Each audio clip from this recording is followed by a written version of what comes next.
Começa agora, pela Rádio Toques de Aruanda. Programa Sopapo do Padeiro, resgatando a cultura afro-sul brasileira. Com o babalaô e músico Paulo Malê. Para debates e sugestões, entre em contato pelo e-mail ou MSN sopapodopadeiro@terra.com.br. Peço permissão para contar de vez suas orações, seus heróis sagrados. Boa noite, Brasil. Boa noite, internet. Nós estamos aqui no programa Sopapo do Padeiro, na Rádio Toques de Aruanda. Estamos aí fazendo hoje uma entrevista especial que a gente vem falando há horas que vai trazer. E hoje nós estamos aqui com o mestre Paraquedas, que é um mestre griot aqui de Porto Alegre, tem uma história dentro da cultura musical de Porto Alegre extensa.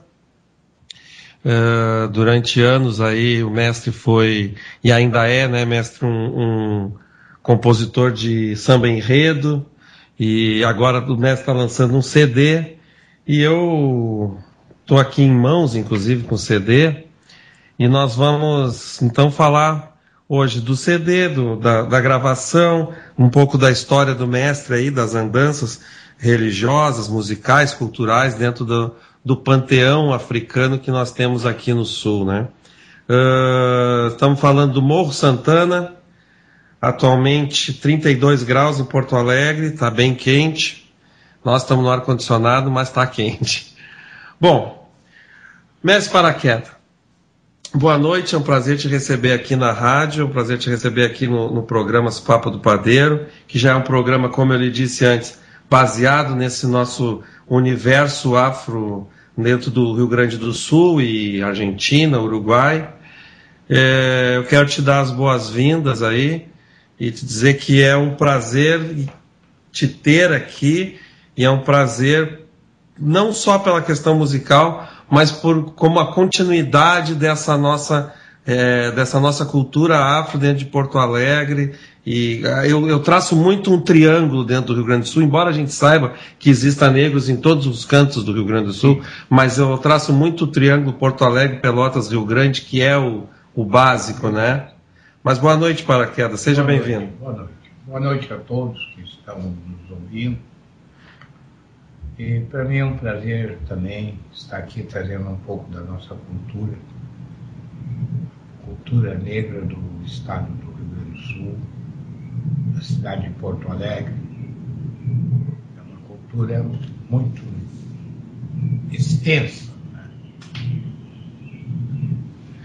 Pois é. Paraquedas, me diz uma coisa. Como é que tu começaste a fazer música? Olha, a coisa começou dentro de casa, sabe? Porque papai tocava pandeiro, cantava samba, mamãe também gostava de música, embora a música dos dois fosse inteiramente diferente. Mamãe tocava acordeon, tinha um piano que veio de Camaquã, naquela época, veio de barco. De barco? De barco. O piano veio de Camaquã até Tapes, e em Tapes pegou o barco e trouxe até a Vila Assunção aqui, sabe? Nossa! Bom, o piano... Bom, Tapes até a Vila Assunção dá o quê de barco? Uns quase 100 quilômetros. E eu era guri nessa época, fui buscar o piano com a mãe. Então a coisa começou dentro de casa, sabe? O pai era de cantar samba mesmo, sabe? E que naquela época a mídia, as rádios, elas procuravam enfiar a goela abaixo no ouvinte um tipo de música que tinha uma certa tendência de pessoas que gostavam. Mas o pessoal de periferia, de Arrabalde, queria era outra coisa.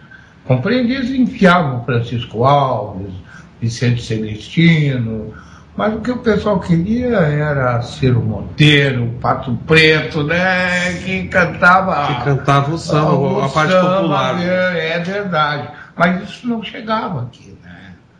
E então o que chegava aqui chegava por intermédio de marinheiros, da Marinha Mercante. Que chegava, que tinha um bar muito famoso em Porto Alegre. Eu tenho até um samba que fala desse, que era o Café Natal. Ele era no mercado público, bem na esquina à esquerda do mercado, de frente para o Largo Glênio Pérez, ali onde é o Copacabana, ali, parece a confeitaria Copacabana, ali era o Café Natal.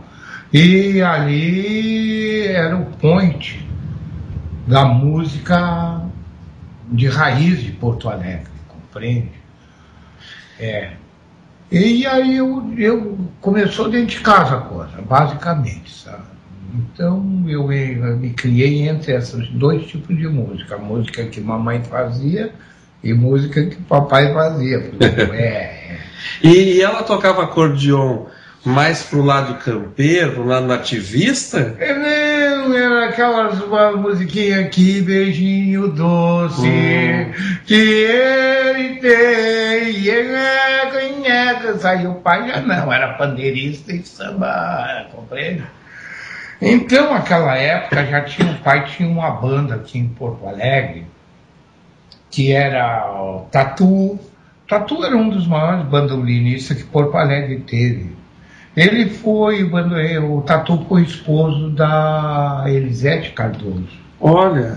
Ela veio em Porto Alegre, e naquele tempo os cantores do Rio que vinham em Porto Alegre não traziam banda, porque as bandas locais eram boas aqui, sabe?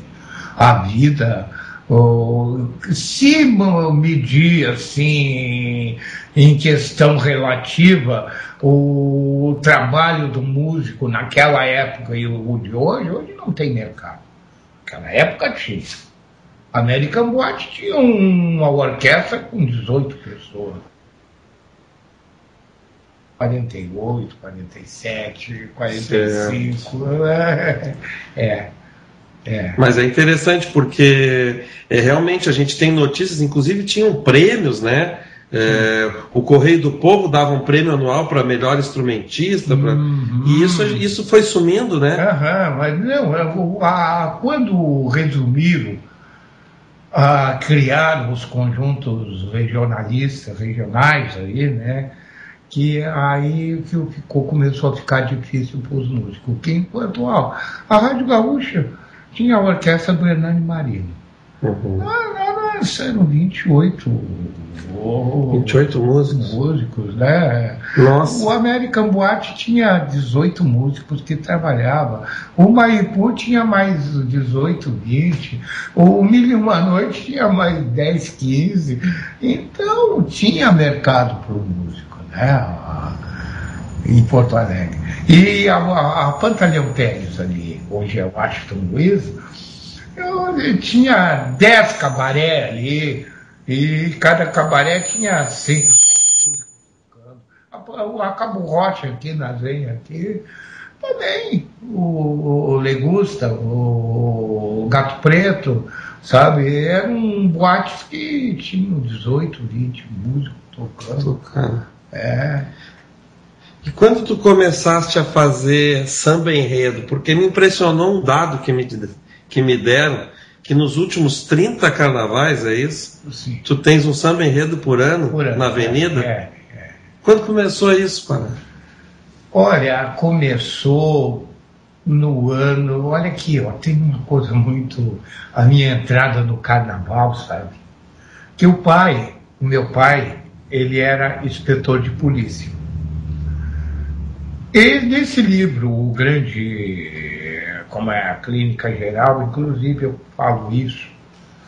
Isso que hoje se chama movimento negro, já existia naquela época.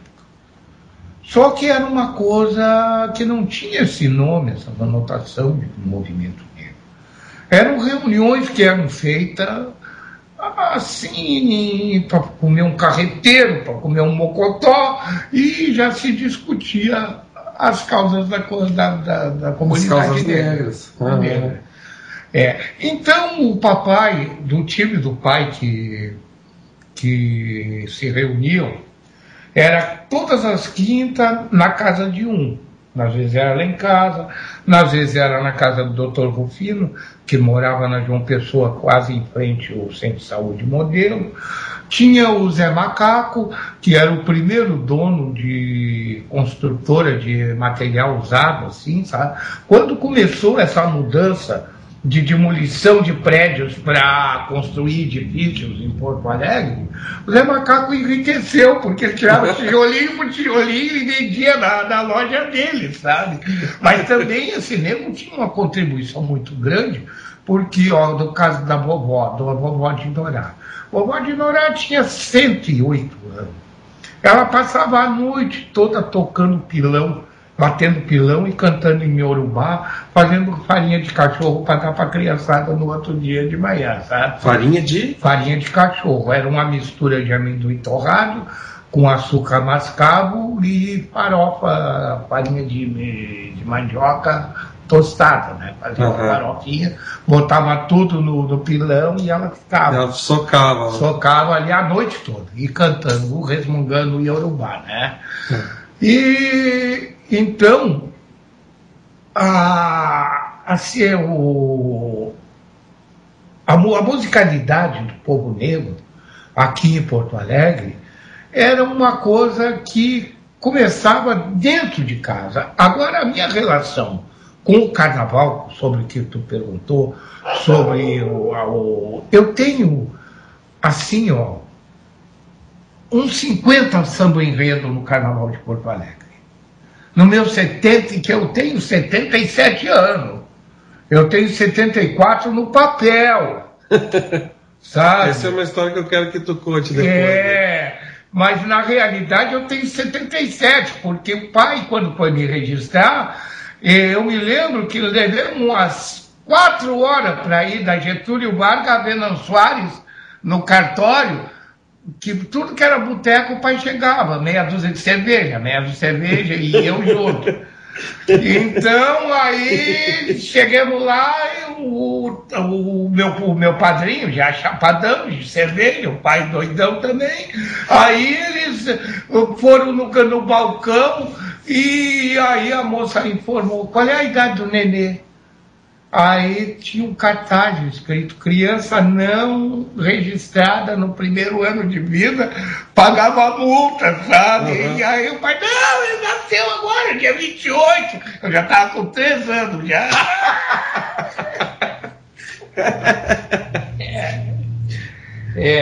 Então, o pai foi fundador do Aratimbó.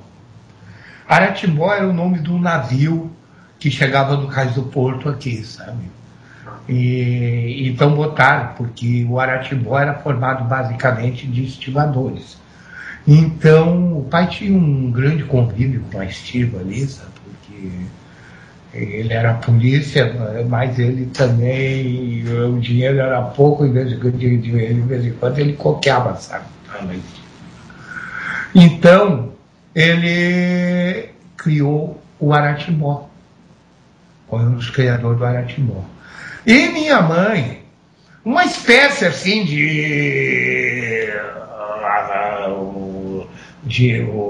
assim, uma contra-muquim das mulheres. Porque quando se criou a primeira tribo de índio em Porto Alegre, carnavalesca, que era os Caetés, formado pelo então seu Emitério, tá? O pai, a primeira vez, o pai foi lá, que o pai se dava com o seu Emitério, e eu fui junto, eu tinha ido cortar o cabelo no barbeiro, aí o pai, não, vamos passar lá nos Caetés, fundaram agora, tribo de índio, agora, vamos lá. Quando chegamos lá, era a primeira missa do Brasil no nome do tema. Primeiro ano dos Caetés. O nome do tema era A Primeira Missa no Brasil.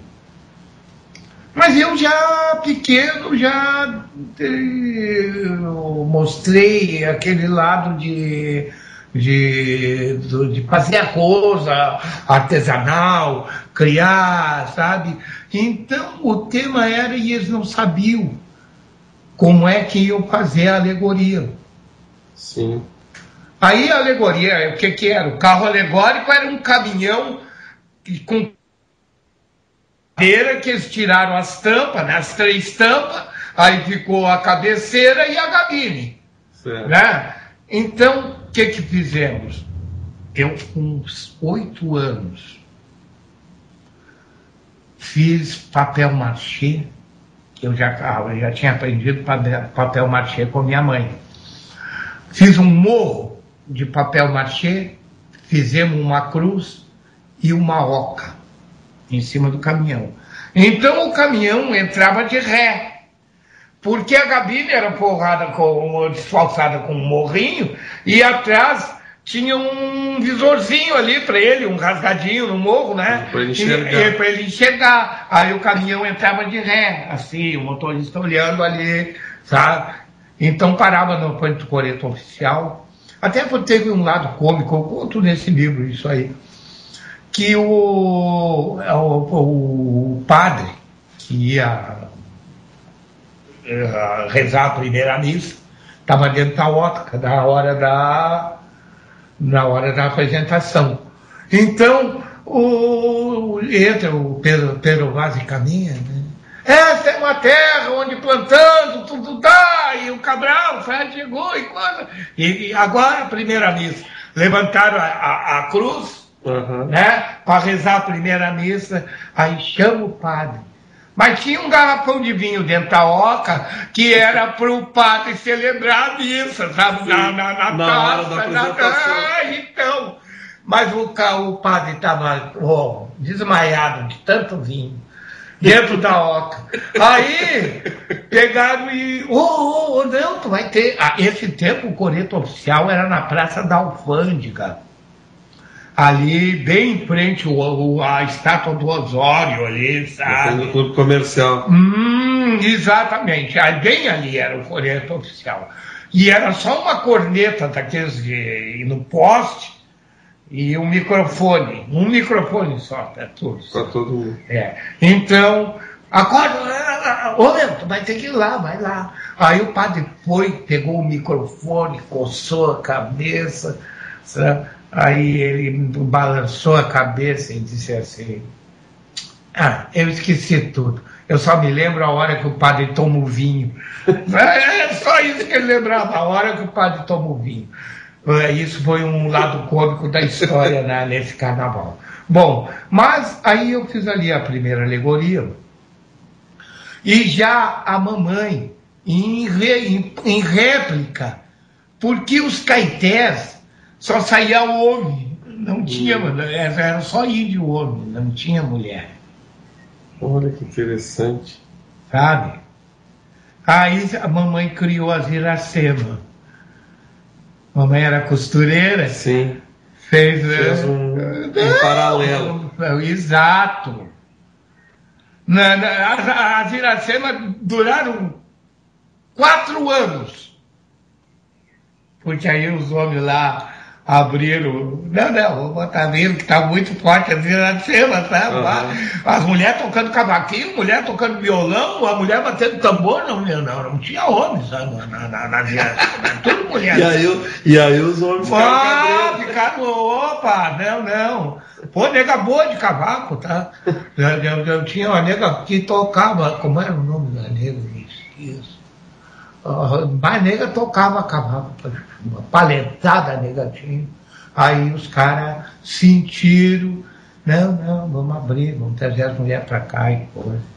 Sim, daí incorporaram as mulheres. Exato, né? Já uma forma das mulheres se emanciparem na coisa, né? Já dentro do próprio carnaval. Então aí eu não tenho bem certeza qual foi o primeiro samba que eu fiz, mas por certo eu me lembro que o primeiro eu fiz que tinha uma particularidade aqui no Carnaval de Porto Alegre, que hoje, quando eu falo assim, ó, qualquer negãozinho que toca uma cachetinha quer dinheiro para tocar a cacheta, quer ônibus para levar ele.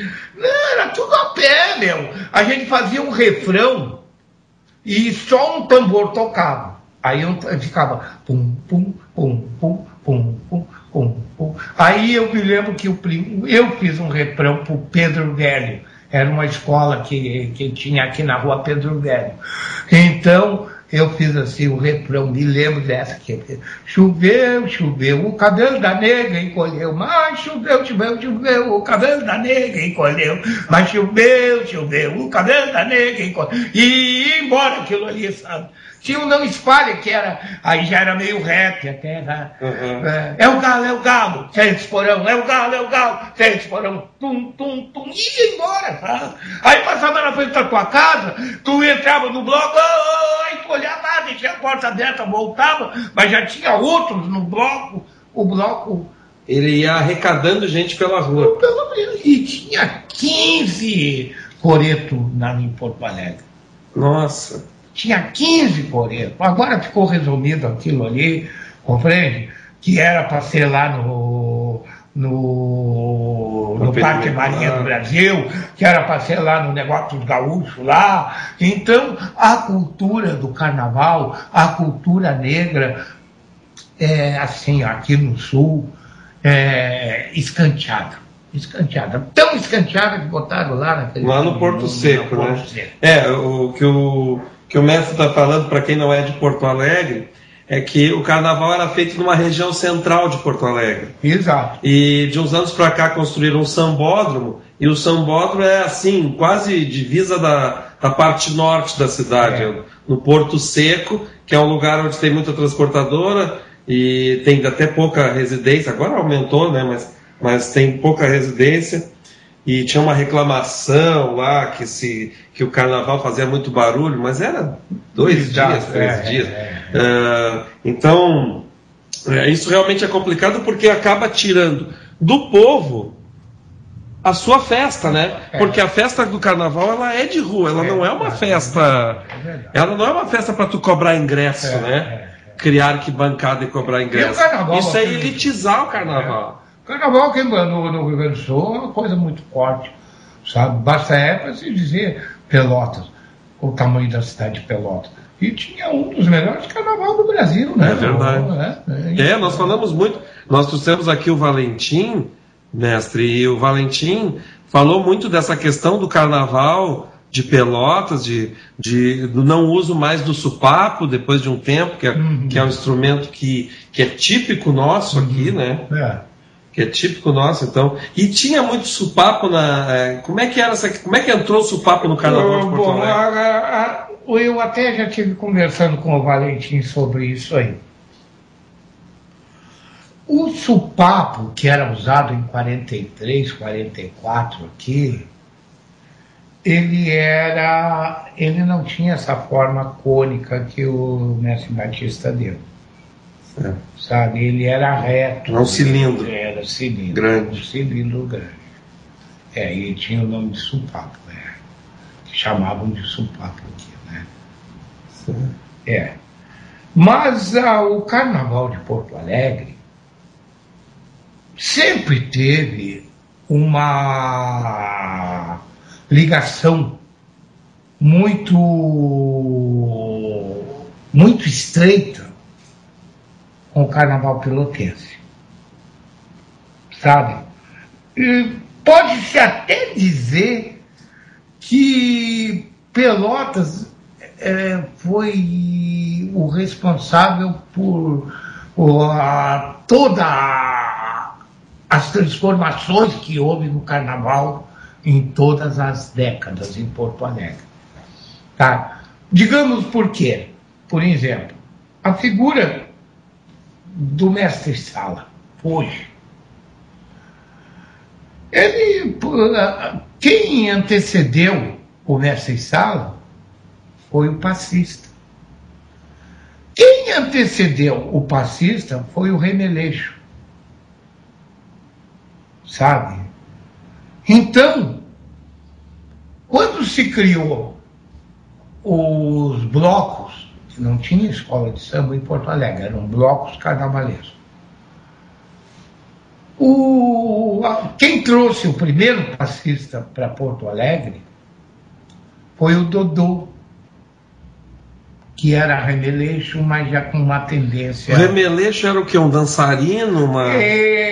O remeleixo, ele tinha o nome também de assusta criança.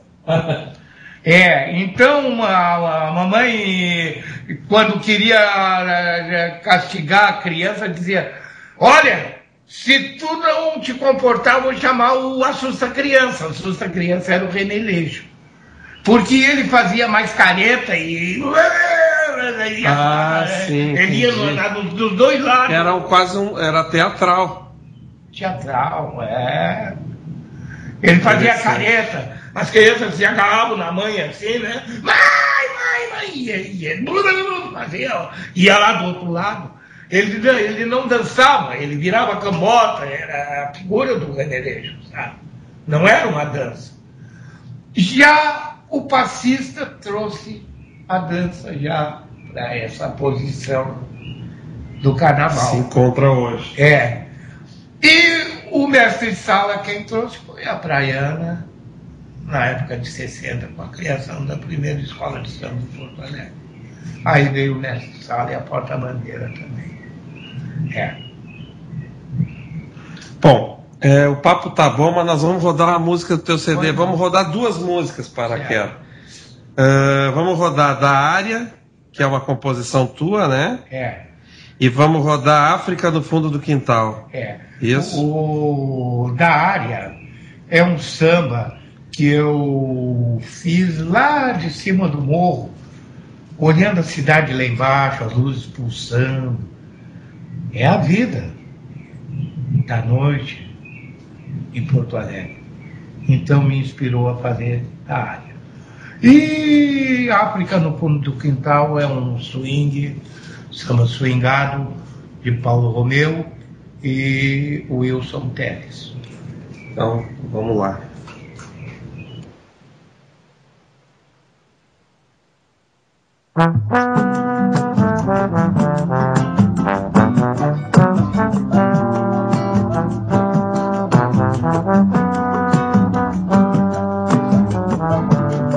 Da área do meu barraco aqui no morro, a gente faz samba, olhando a cidade lá embaixo. E, por certo, estou mais perto das estrelas, por isso meu violão ressona na noite, que beleza. Uma roda de samba, então cada um faz a sua, violão e cavaquinho, um surdo bem bom e um pandeiro na mão. Então é só dizer o que sente o coração, num devaneio sutil da inspiração.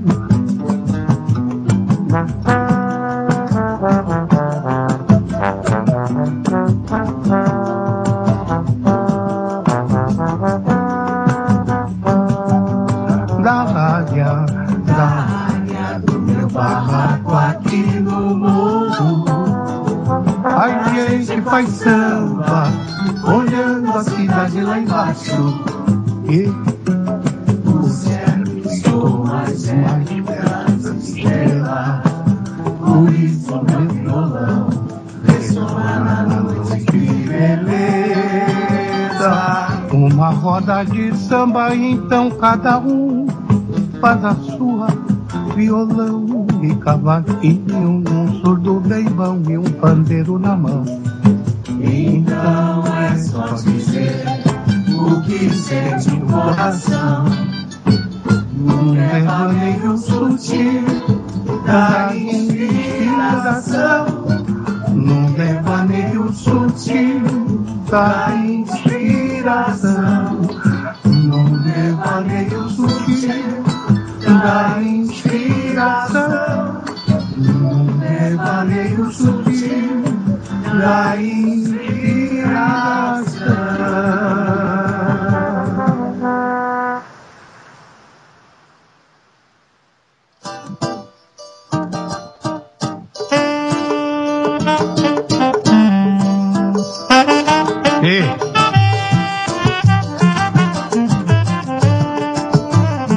No batizado da filha do trovão, tinha cachaça, coisa boa não faltou. A rapaziada com a cabeça acima das mais altas nuvens cantavam blues, rock, samba, rock. No batizado da filha do trovão, tinha cachaça, coisa boa não faltou. A rapaziada com a cabeça acima das mais altas nuvens cantavam blues, rock, samba, rock. Porque lá todo dia é feriado, dia santo, dia musical. E foi lá que eu me toquei, e agora eu mando pra vocês. A África é no fundo do quintal. Me diz aí onde é que é. A África é no fundo do quintal. E no batizado da filha do trovão, tinha cachaça, coisa boa não faltou. A rapaziada com a cabeça acima das mais altas nuvens cantavam blues, rock, samba, rock. Porque lá todo dia é feriado, dia santo, dia musical.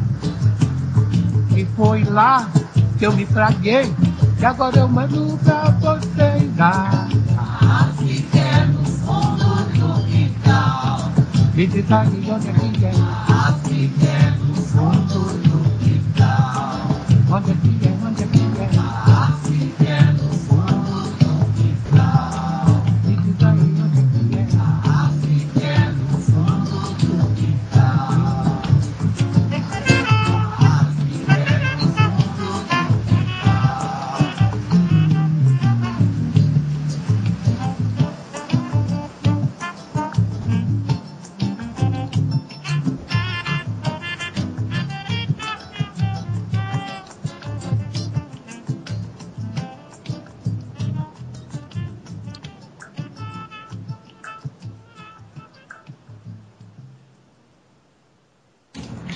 Bom, então estamos de volta no programa Sopapo do Padeiro, Rádio Toques de Aruanda, hoje com essa presença mais do que especial do nosso querido mestre Paraquedas, lançando o seu CD, junto com Paulo Romeu, né, mestre? Do AfroSul.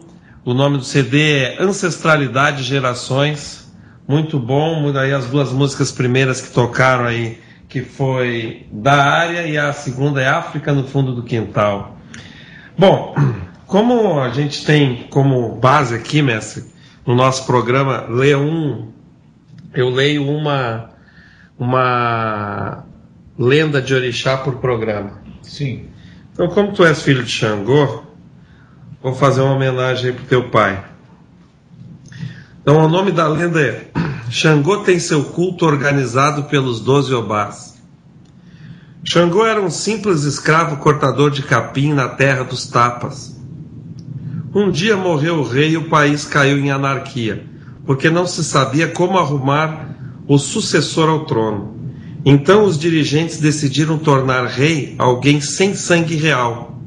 E assim Xangô foi empossado a contragosto de muita gente. Xangô procurou a melhor forma de governar e ter prestígio junto ao povo. Disseram-lhe que se conseguisse algo que fizesse com que o povo o admirasse e o temesse ao mesmo tempo. Assim, Xangô mandou à terra dos Baribas, povo vizinho, uma mulher de sua confiança para fazer um trabalho. Ela trouxe em sua boca um objeto que soltava fogo. Xangô então passou a usá-lo, de modo que, quando falava, soltava fogo pela boca.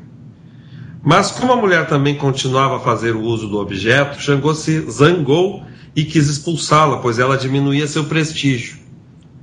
Os amigos de Xangô, porém, não deixaram expulsar aquela mulher que fazia tantos prodígios, pois isso seria uma desmoralização. Ao contrário, Xangô deveria tê-la ao seu lado para sempre. Xangô aceitou os conselhos de seus amigos e não quis mais expulsá-la.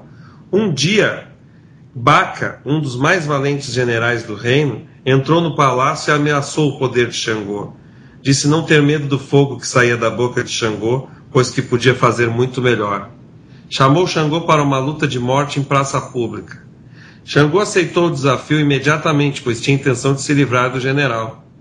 Mas, no duelo, o inimigo foi mais forte e venceu. Exigiu que Xangô deixasse o trono para não ser morto. Xangô então saiu pelos fundos de seu palácio e nos arredores da cidade sua fiel amiga Oiá aconselhou-o a enforcar-se, para que não passasse pelo vexame de se ver deposto. E assim Xangô e Oiá desapareceram do mundo, e todos que passavam viam um cadáver de Xangô, até que seus amigos deram-lhe um fim. Desse dia em diante, todos os amigos de Xangô sofreram terrível perseguição. Seus amigos então foram à terra dos Baribas em busca de algo para restabelecer o respeito à figura de Xangô. Eles conseguiram um trabalho de ossanha, que botaram nas casas e toda a cidade se queimou. Houve confusão, pois ninguém sabia o que fazer. Então um dos partidários de Xangô disse-lhes ser aquela calamidade um castigo de Xangô, que agora estava no céu. Todos então começaram a implorar por misericórdia. Foi então constituída a Sociedade dos Obás, ou Ministros de Xangô, com 6 ministros de cada lado, 6 do lado direito e 6 do lado esquerdo. A Sociedade dos Obás de Xangô tinha por intuito valorizar o nome de Xangô neste mundo. Aos 12 Obás cabia zelar pelo culto de Xangô. E a partir desse dia, em todo o território iorubá, de um lado do mar e do outro, Xangô tem sido o orixá mais celebrado, o mais amado e temido, até os dias de hoje. Então tá aí mais uma lenda nossa aí, do livro Mitologia dos Orixás, que é do Reginaldo Prandi, que da Companhia das Letras, muito bom livro, que vale a pena lê-lo, porque muitos dos fundamentos da nossa religião africana tá nesse livro. E essa história é uma história que eu gosto muito, porque a gente vê muito dentro das casas de candomblé, principalmente, essas figuras dos ministros de Xangô, dos 12 Obás de Xangô, né? A gente sabe que o Opô Afonjá na Bahia tem, e muitas casas tem, né? Não é só lá. Bom, continuando aqui, para quem quer fazer contato com a gente, o e-mail é supapodopadeiro@terra.com.br. O e-mail serve tanto para e-mails quanto para o MSN. Quem quiser nos adicionar aí e contribuir com o programa, será bem-vindo de todas as partes. Mestre, como é que se deu a tua caminhada religiosa? Novamente a coisa começou dentro de casa. E olhe bem, mamãe católica, apostólica romana e papai batuqueiro. Então eu me criei entre a igreja, fui batizado na igreja, fui crismado, fiz a primeira comunhão, tudo por imposição de mamãe, né? Mas também com 2 anos já sentei na mesa de beijo, né? E ia nos batuques da baronesa com o papai também, né? De noite. Então eu me criei entre essas duas coisas, né? E frequentaste muita casa aqui, ou foi uma coisa assim que era esporádico, assim? O seu pai era filho de santo de casa mesmo? Sim, a casa que pertenceu ao príncipe Custódio, que quando eu nasci, o príncipe Custódio já não existia mais, né? Mas a casa dele continuou. Eu me lembro que eu ia até lá para pintar no final de ano, quando ia entrar o outro ano, né? Então, o santo do ano, eles pintavam o barracão lá, uma tábua de cada cor do ano. Uhum. Eu já vi isso em alguns lugares. Então, aí o papai que preparava o cal lá com as cores, fazia a cor, e eu ajudava a pintar. Então, foi sempre em torno disso aí. Mas eu tinha uma tia minha que se chamava Silvana, foi uma das... ela era Mudum, sabe? A região dela era gente do Mudum. Então, dentro da casa dela eu aprendi muito, compreende? Não foi ela a pessoa que meteu a mão na minha cabeça, sabe? Porque até então eu era uma pessoa mundana. À noite me cativava muito e eu não tinha tempo para isso, sabe? Tocava na noite, cantava na noite, sabe? Depois, quando eu fiz 18 anos, eu fui para o exército e não saí mais do exército, né? Fiz da carreira militar a minha vida, né?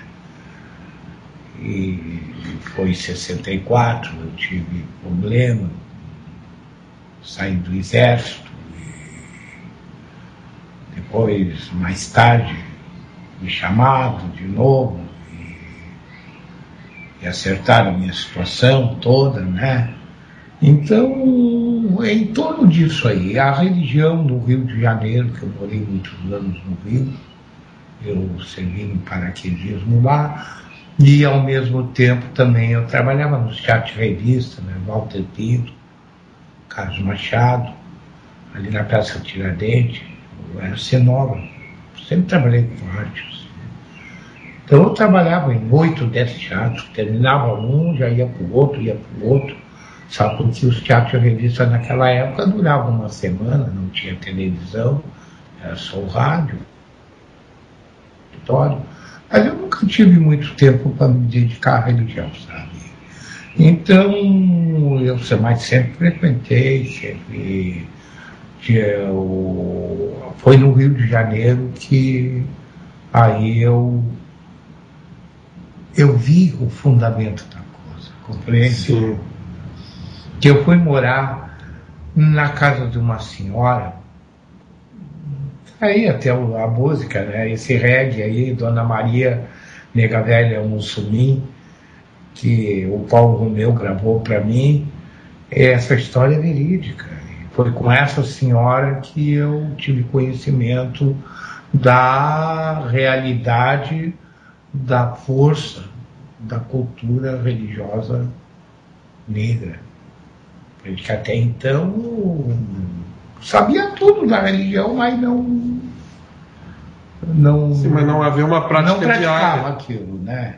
Então, desde então, depois de Dona Maria, que eu fui morar na casa dela por acaso, que o filho dela era engraxate em Marechal Hermes, e eu engraxando o coturno lá, eu digo, vem cá, não sabe? Não, a mãe tem lá para alugar. A casa era de D. João VI. Quando morou no Rio de Janeiro, que eles moravam lá. Aí eu fui morar lá com eles. Lá. Em que bairro era isso? Era Sepitiba. Lá em Nova Iguaçu. Sim, lá para cima. Aí eu fui morar lá com eles, lá nessa casa. Tá?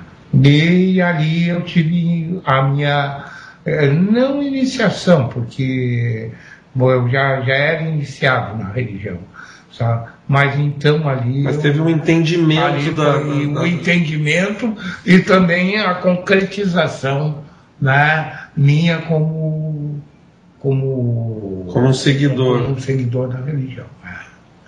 E era uma casa de candomblé? Era uma casa de candomblé. Ah, interessante. É o que eu falo até na música. Ela tinha 7 filhas mulheres e 7 filhos homens. Todas as filhas eram Maria.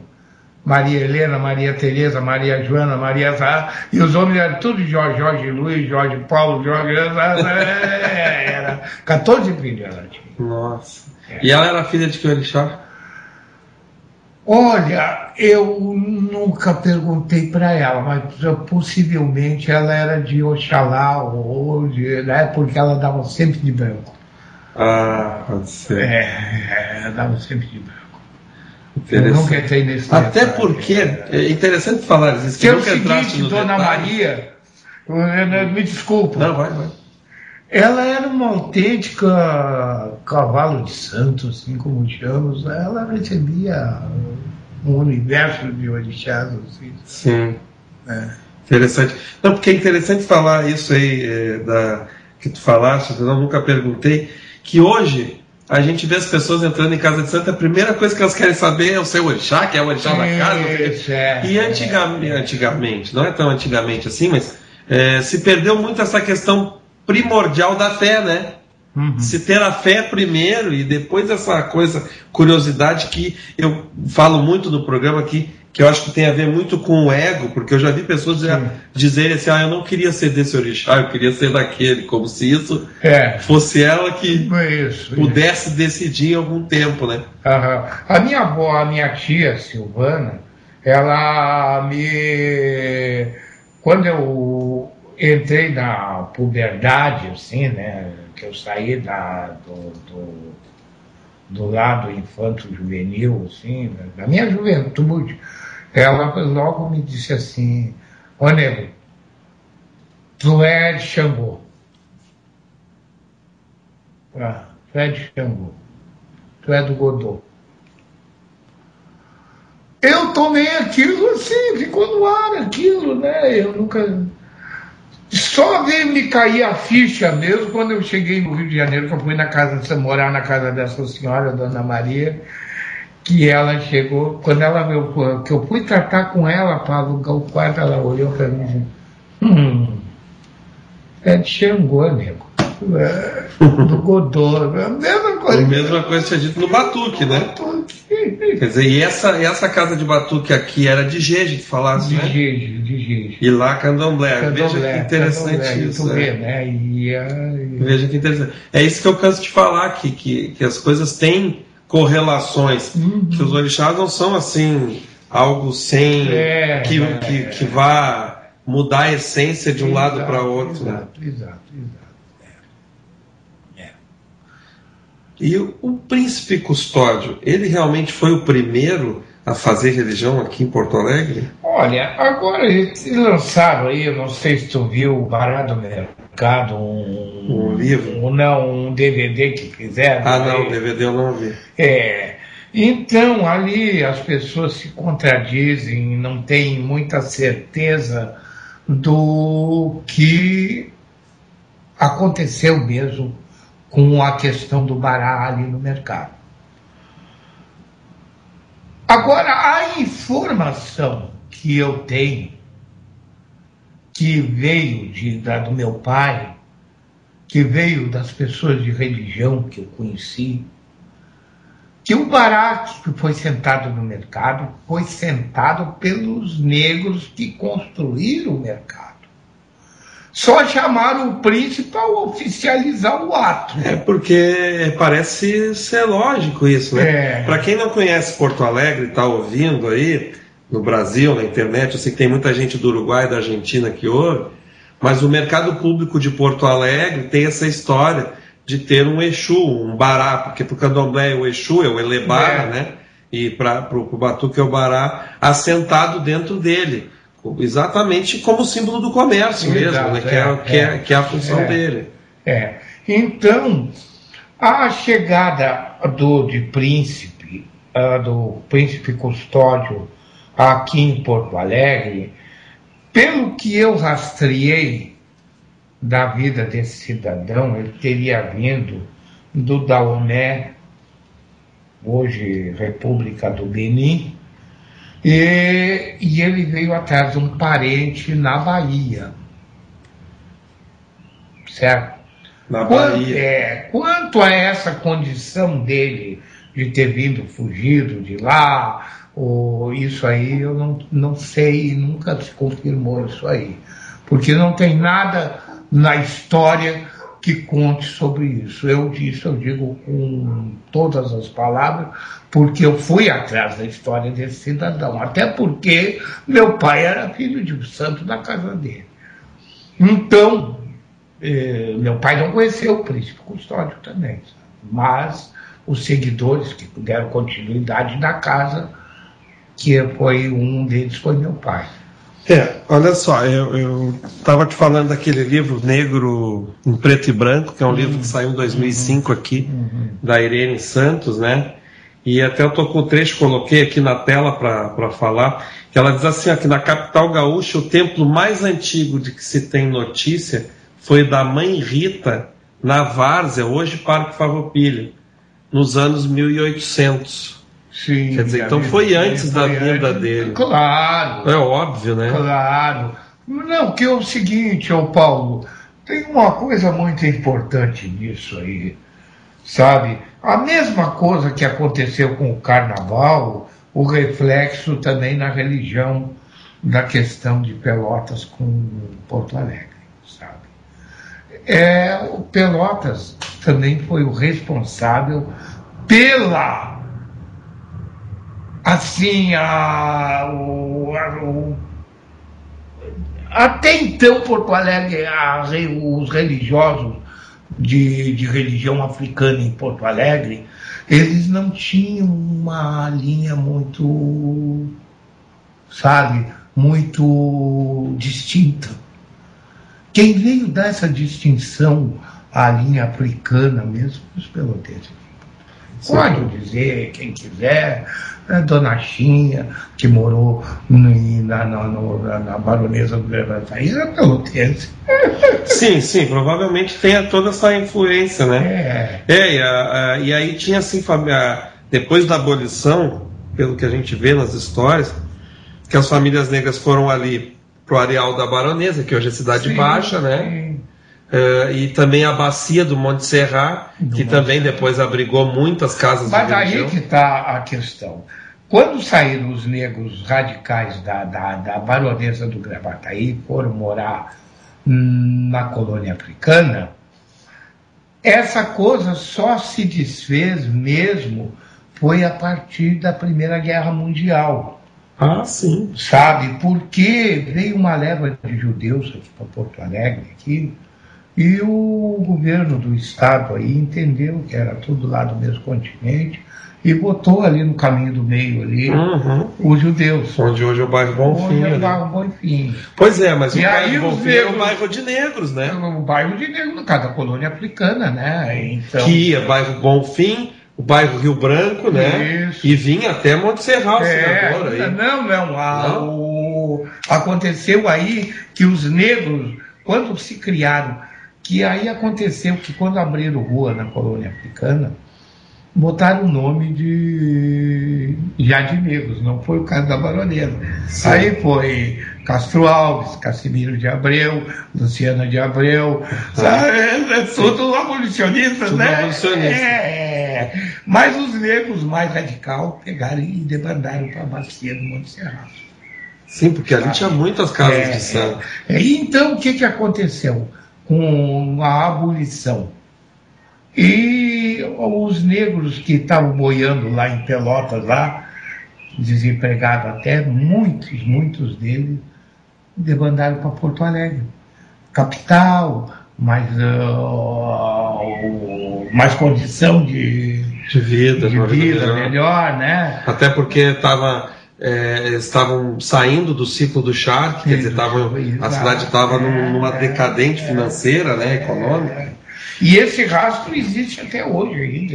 E sabe uma coisa que pouca gente sabe nessa cidade, eu vou te dizer, porque eu conversei com várias pessoas e quase ninguém sabia disso. O nosso conhecidíssimo, que hoje é chamado de Parque Farroupilha, que todo mundo conhece como Redenção, sim. Parque da Redenção, ele é Redenção exatamente por causa da abolição da escravatura. Exato. E em 1935, com o advento, isso eu descobri há pouco tempo também, em 1935, que foram 100 anos da Revolução Farroupilha, Sim. o governo do estado decidiu mudar o nome para Parque Farroupilha, que é mais uma atrocidade, né, Paraquedas? Exato. É uma atrocidade. Dos negros para botar para os Gaudérios, né? Para botar para os Gaudérios, que a gente sabe que é uma falácia, né? Uma mentira, né? Essa história. Isso aí. Quer dizer, é mais uma, né? Então, olha bem, aí está já o passo da sociedade contra o africanismo aqui no Sul. Sabe? E isso se reflete até hoje com a história do Sambódromo. Embora todo mundo vá domingo na Redenção, ninguém vai no Parque Farroupilha, né? Ninguém me diz assim, vamos no Parque Farroupilha. Não, todo mundo diz, vamos na Redenção.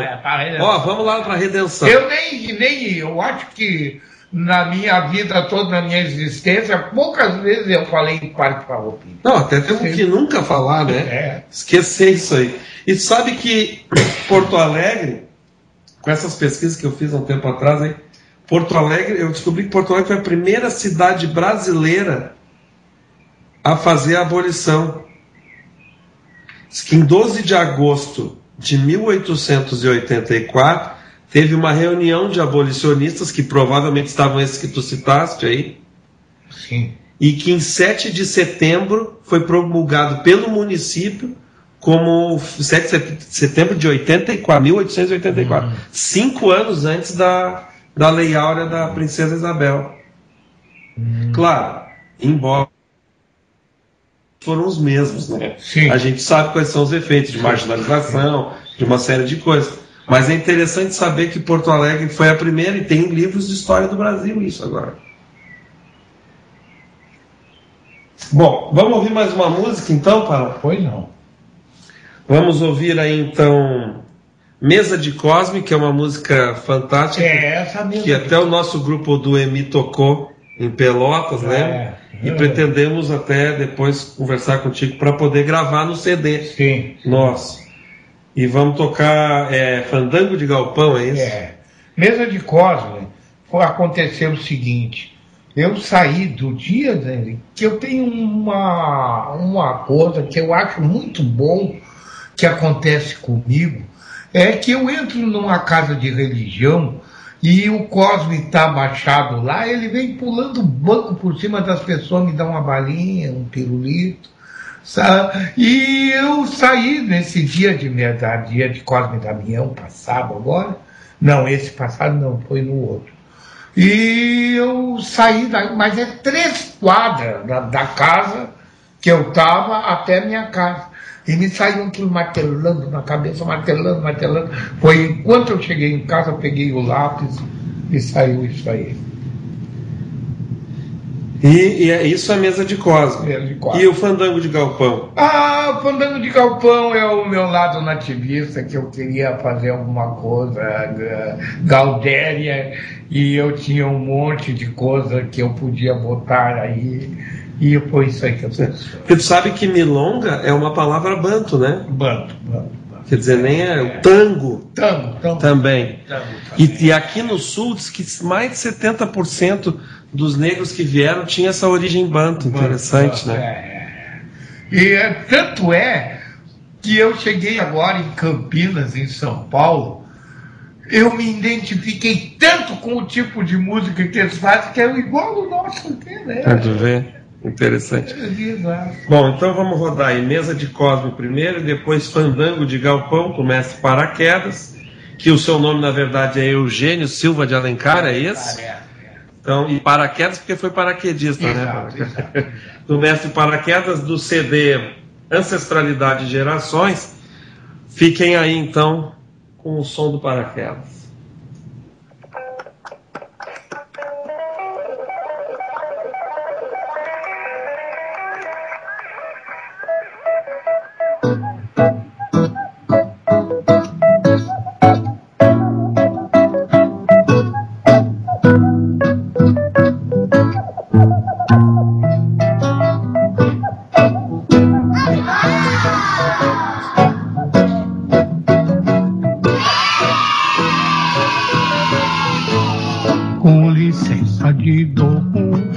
Cosme e Damião, mesa de beijo, pra criança se fartar, e muito doce pra se lambuzar.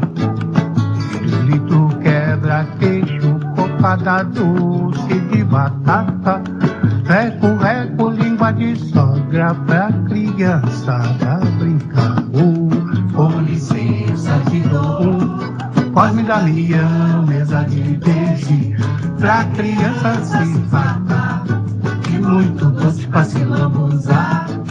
Pirulito quebra-queixo, cocada doce de batata, reco, reco, língua de sogra, pra criançada brincar. Brinca, pula, vira cambota, peraltice alegria. Hoje é dia de criança, que dia de criança que é todo dia. Brinca, pula, vira cambota, peraltice alegria. Hoje é dia de criança, e dia de criança é todo dia. Com licença te dou Cosme e Damião, mesa de beijo, pra criança se fartar, e muito doce pra se lambuzar. Pirulito quebra-queixo, cocada doce de batata, reco, reco, língua de sogra, pra criançada brincar. Vira, vira, vira cambota, peraltice alegria. Hoje é dia de criança, que dia de criança que é todo dia. Brinca, pula, vira cambota, peraltice alegria. Hoje é dia de criança, e dia de criança é todo dia. Com licença de novo Cosme e Damião, mesa de beijo, pra criança se fartar, e muito doce pra se lambuzar. Pirulito quebra-queixo, cocada doce de batata, reco, reco, língua de sogra, pra criançada brincar. Brinca, pula, vira cambota, peraltice alegria. Hoje é dia de criança, que dia de criança que é todo dia. Brinca, pula, vira cambota, peraltice alegria. Hoje é dia de criança, e dia de criança é todo dia. Com licença te dou Cosme e Damião, mesa de beijo, pra criança se fartar, e muito doce pra se lambuzar. Pirulito quebra-queixo, cocada doce de batata, reco, reco, língua de sogra, pra criançada brincar. Reco, reco, língua de sogra, pra criançada brincar. Reco, reco, língua de sogra, pra criançada brincar. Reco, reco, língua de sogra, pra criançada brincar.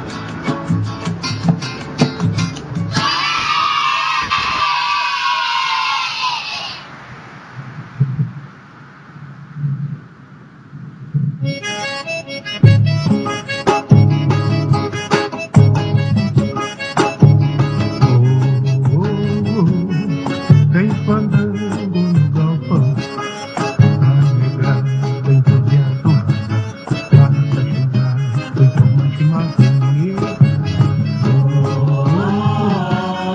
Vem fandango no galpão, a negra vem entusiasmada, passa chorar, foi toma chimarrão.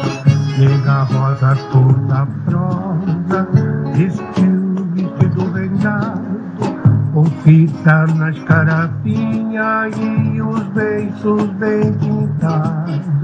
Nega rosa, língua rosa, foi meu pai a noite inteira. Eu sou do crioulo feliz, nega rosa, meu querido. Tem fandango no galpão, a negra entusiasmada, passa churrasco e toma chimarrão.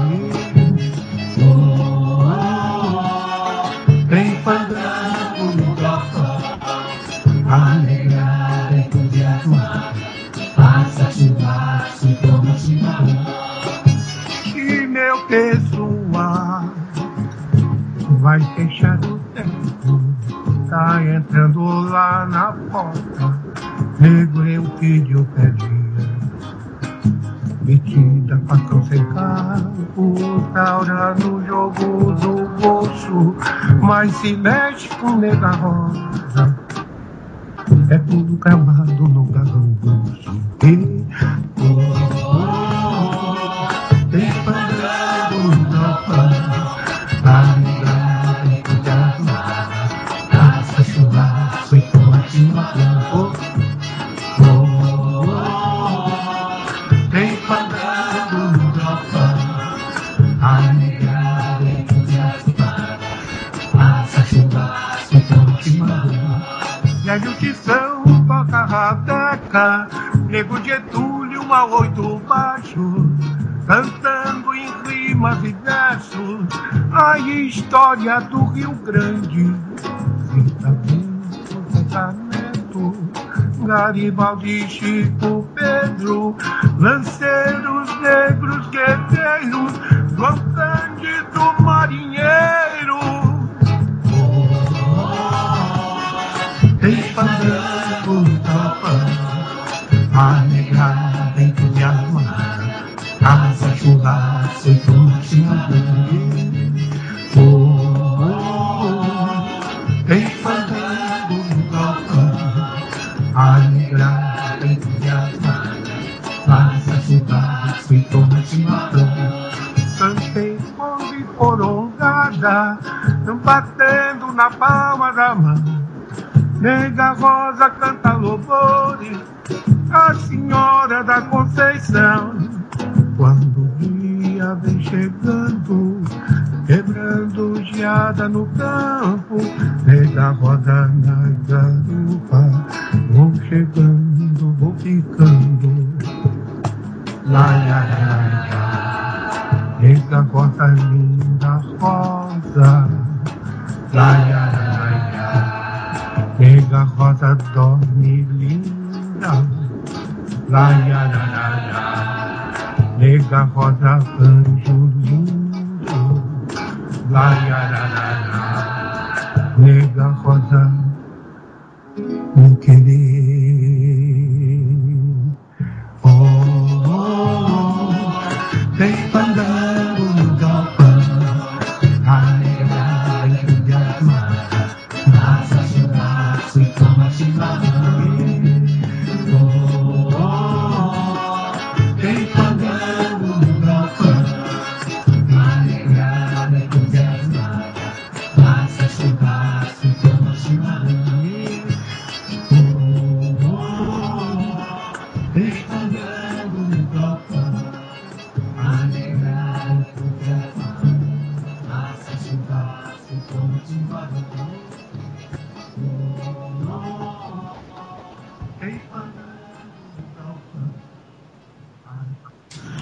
Bom, estamos aqui então com o programa Sopapo do Padeiro na Rádio Toques de Aruanda, hoje com a presença mais do que especial do nosso querido mestre Paraquedas, e rodamos aí então Mesa de Beijo e Fandango de Galpão, do CD Ancestralidade de Gerações, que é do mestre Paraquedas, em companhia do Paulo Romeu, lá do Afrosul, do Modê. Bom, eu tenho aqui uma cópia do CD lacradinha que o mestre trouxe para a gente sortear aí com os ouvintes. Então, assim, gente, nós vamos fazer o seguinte. Quem me mandar o primeiro e-mail com o seu endereço aí, nós vamos enviar esse CD, então, que é um CD relatando, na verdade, o samba gaúcho, né? Com outras vertentes, né, Paraquedas? Porque tem aí o reggae, o Paulo Romeu toca um reggae, um samba rock e tal. Mas é isso, pessoal. Quem tiver interessado, então, manda um e-mail para sopapodopadeiro@terra.com.br. sopapodopadeiro@terra.com.br. Primeiro e-mail que eu receber vai ser disponibilizado aí para essa pessoa aí. Mas, Paraquedas, me diga uma coisa.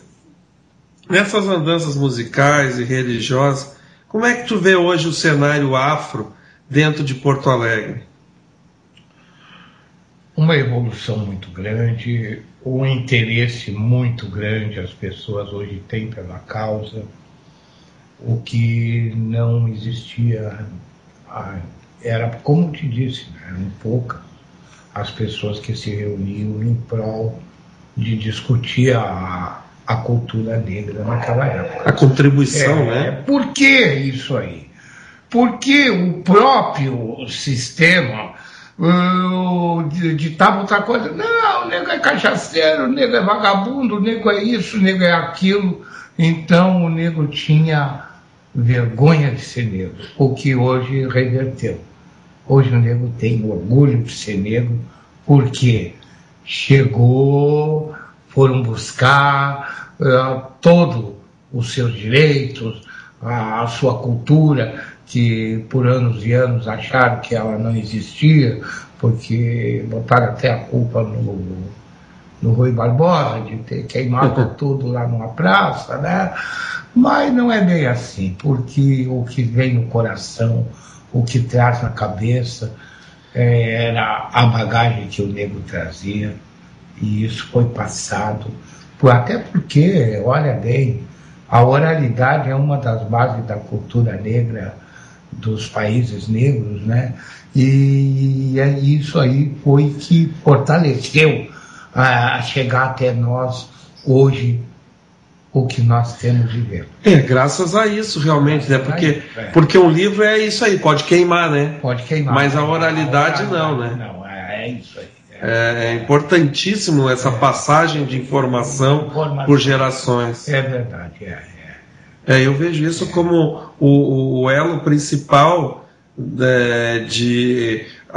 que realmente uniu aquela quantidade de negros, muitas vezes que não sabiam nem conversar um com o outro, porque eram de locais diferentes da África, né?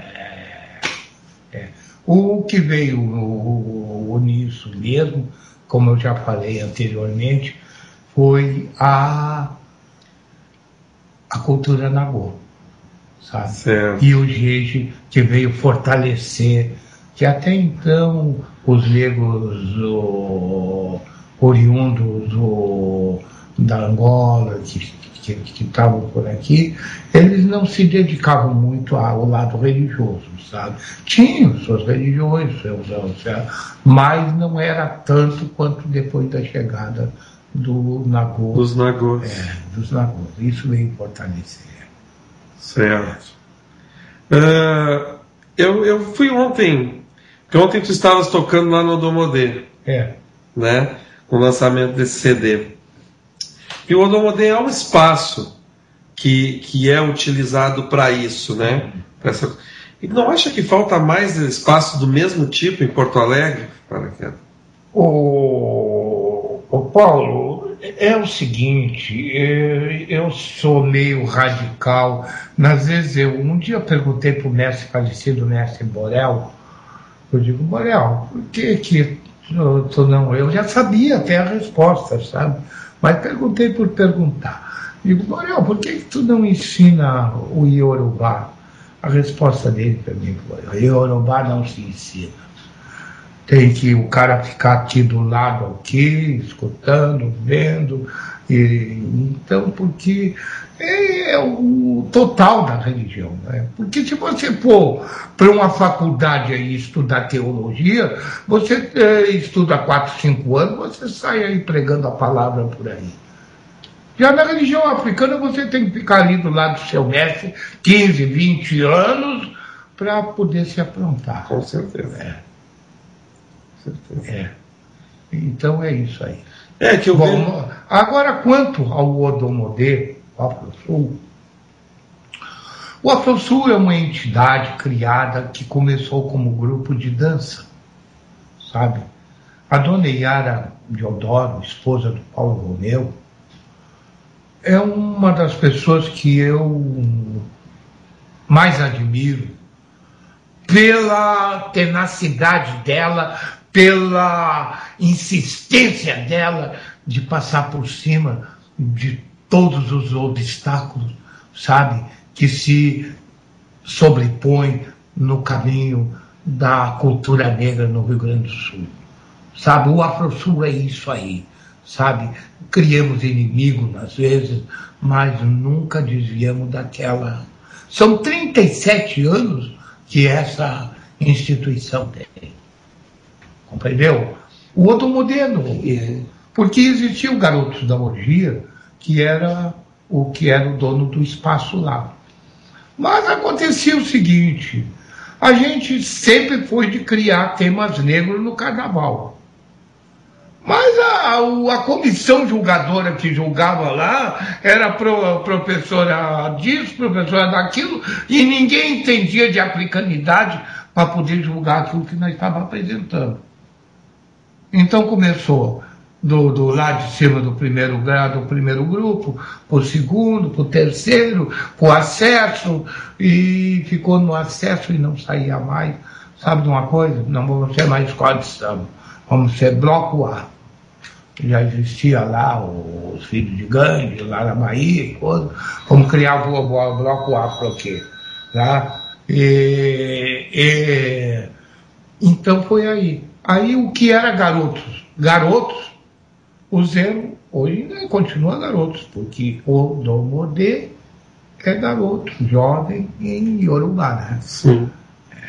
A tradução. É isso aí. Então lá hoje é grupo de dança, moda africana, culinária africana, né?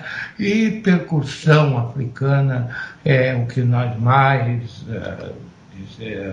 procuramos. Sim, tem oficinas de tambores, né? De tambor, O Domodê, que é um espaço aqui de Porto Alegre, fica na Avenida Ipiranga. Lembras o número? 3850. A Avenida Ipiranga 3850, e sempre nos finais de semana, principalmente, tem eventos. O domingo sempre cheio. Sempre cheio. Sempre cheio. E todas as tribos também, né? Ontem eu estava brincando com o Paulo Romeu ainda, digo, parece Xangai aqui. O que tinha de bicicleta, tinha umas 500 bicicletas no pátio hoje lá, então... Não, eu cheguei lá ontem, já depois de começar do show, que eu fui levar o meu filho menor, ia viajar na rodoviária, né, com a mãe dele, e fui levá-lo, e quando cheguei lá, eu disse, não tem nem lugar para estacionar hoje aqui. Foi um evento. Fica igual o Beira Rio em dia de Grenal. Mas isso é bom. Claro que é bom. É bom. Isso é reconhecimento, né? Está todas as tribos ali. E é o reconhecimento da africanidade dentro de Porto Alegre. Ali se reúnem todas as tribos. Bom, Paraquedas, eu quero te agradecer a presença. Nós vamos deixar para os ouvintes aí as últimas 3 músicas aí, tuas aí, que são Meu Rei, né? Saudade e No Tempo do Vovô. Meu Rei eu fiz porque a negona lá em casa, lá, sabe? Quando ela fica, a gente às vezes está brigado, bicudo, né, um com o outro, que acontece isso, né? Aí eu digo, olha agora, não sai aí um bife com arrozinho, né? Pronto, meu rei, ela tira sarro com os baianos, né? Com a Bahia. Com a Bahia. Então, pronto, meu rei, está bom assim. Aí eu peguei esse gancho e fiz Meu Rei. E Saudade é uma música que um momento, sabe, que eu fiz essa música. E quem canta comigo essa música nesse CD é o Gil Soul. O Gil Soul da Limousine Negra, que estão no Rio há anos. Mas acontece que o Gil Soul, quando ele me telefona, quando eu atendo o telefone, a primeira coisa que ele faz, saudade, sabe que ele gosta da música. Aí eu digo, Gilson, vou gravar Saudade. Ele, estou indo para Porto Alegre, Paraquedas, vou gravar contigo aí, dá? Eu digo, dá, claro, vem. Maravilha. E a outra terceira... No Tempo do Vovô? No Tempo do Vovô, eu expressei o que era o sonho do meu avô, e eu acho que é o sonho de todos os avós, de todos os pais do mundo, né? Na vida de hoje, é que o seu filho, o seu neto, esteja numa faculdade fazendo um curso superior. Comigo não aconteceu de eu ir para a faculdade, não porque meu pai e minha mãe não quisessem, Mas porque eu era vagabundo para assistir, eu era da música. Não é músico. Música não tem faculdade, música popular não tem. Mas a negradinha lá em casa, como diz o Samba, está todo mundo se formando. Tá certo. Mas obrigado. Então, Paraquedas, eu te agradeço a presença e espero te ter mais vezes aqui para a gente conversar, contar a história. Se eu for convidado, eu aqui, com muito axé, estou aqui com vocês. Tá? Muito obrigado. Pessoal, eu mando um e-mail então para quem receber, para quem foi o primeiro ganhador aí, que ainda não abriu os e-mails, mas quando eu abrir eu retorno, certo? E eu quero agradecer a presença de todos nas suas casas e no seu trabalho, que ouviram o programa de hoje, que é um evento para mim, realmente eu estou muito agradecido por ter o Paraquedas aqui. E vou deixar vocês então com mais 3 músicas dele. Uma boa noite a todos e uma ótima semana aí a todos do Brasil. E mais uma coisa, parabéns para ti, Alan, que eu fiquei sabendo agora, eu vi ali que hoje é teu aniversário. Certo? Parabéns ao Alan e um abração então a todos.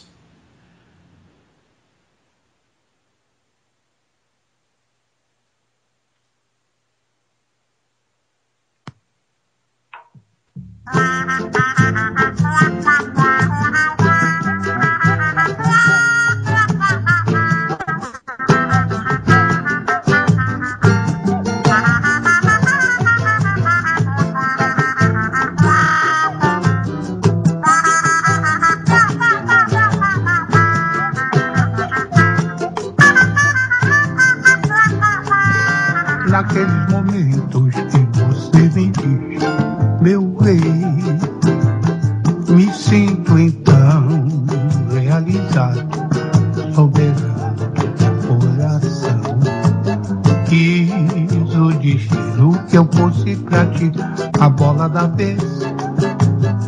Estou grandão porque sinto em teus olhos imensa emoção. Naqueles momentos que você me diz, me sinto então realizado, soberano do teu coração. Quis o destino que eu fosse pra ti a bola da vez. Estou grandão porque sinto em teus olhos imensa emoção. Luz que ilumina meu caminho. Se estou meio caído, um abraço, um beijo, um toque de amor que levanta do fundo da gola. Estou inteirinho de novo, porque tua sensualidade me renova. Que levanta do fundo da gola. Estou inteirinho de novo, porque tua sensualidade me renova. Naqueles momentos que você me diz, meu bem, me sinto então realizado, soberano do teu coração. Quis o destino que eu fosse pra ti a bola da vez. Estou grandão porque sinto em teus olhos imensa emoção. Luz que ilumina meu caminho. Se estou meio caído, um abraço, um beijo, um toque de amor que levanta do fundo da copa. Estou inteirinho de novo, porque tua sensualidade me renova. Me levanta do fundo da cova. Estou inteirinho de novo, porque tua sensualidade me renova. Naqueles momentos que você me diz, meu bem.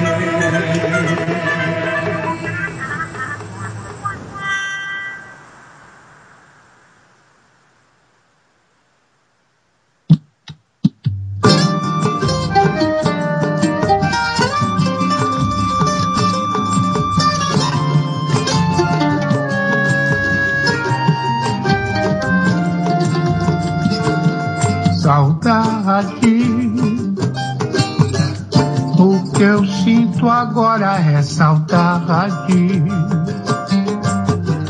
Quero outra vez viver aquilo em outros momentos, pra matar esta saudade que sinto agora é saudade do que foi lindo e não tem explicação. Só um momento diz o que será então a nossa estação, porque esta saudade não tem lugar, nem ombro amigo pra chorar. Quero outra vez te encontrar e outra vez realizar o que não deu pra completar. O que não deu pra completar. E outra vez realizar. E outra vez realizar. E outra vez te encontrar. Porque esta saudade, o que eu sinto agora é saudade. Quero outra vez viver aquilo em outros momentos, pra matar esta saudade que eu sinto agora. Saudade do que foi lindo e não tem explicação. Só um momento diz o que será então a nossa próxima atração. Porque esta saudade não tem lugar, nem ombro amigo pra chorar.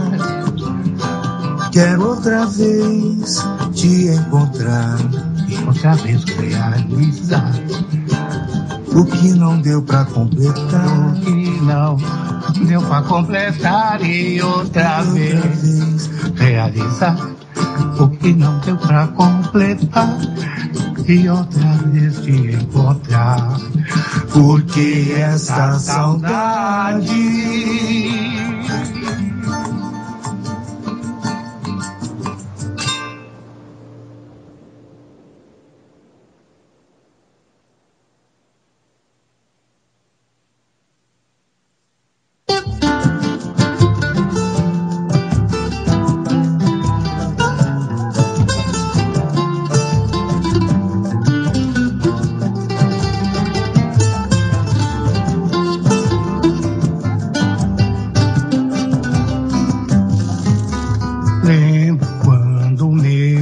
dizia, nego estuda pra um dia tu ser doutor.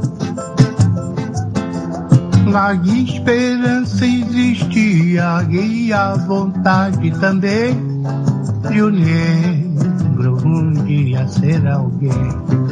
Eu lembro quando meu avô dizia, negro estuda pra um dia tu ser doutor. Na esperança existia e a vontade também de o negro um dia ser alguém.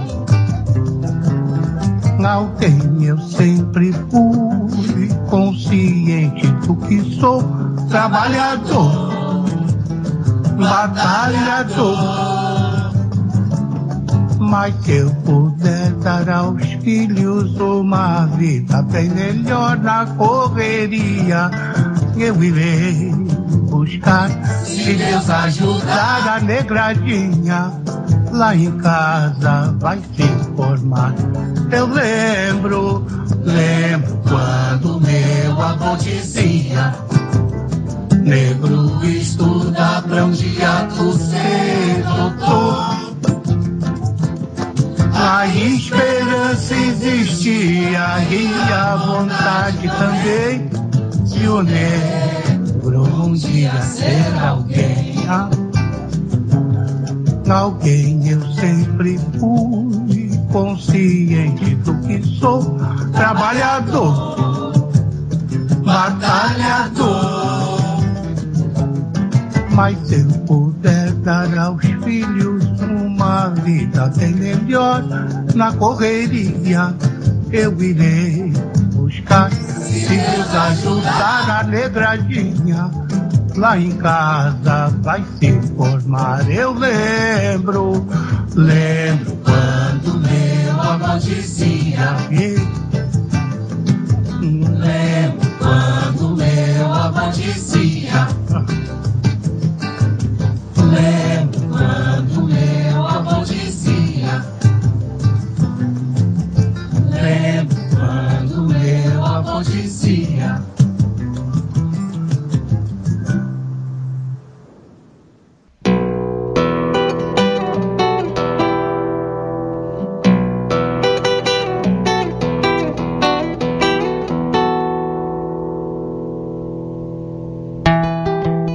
Você ouviu?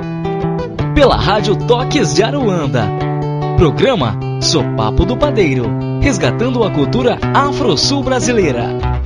Com o Babalaô e músico Paulo Malê. Para debates e sugestões, entre em contato pelo e-mail ou MSN sopapodopadeiro@terra.com.br. Peço permissão pra contar de vez suas orações, seus heróis sagrados.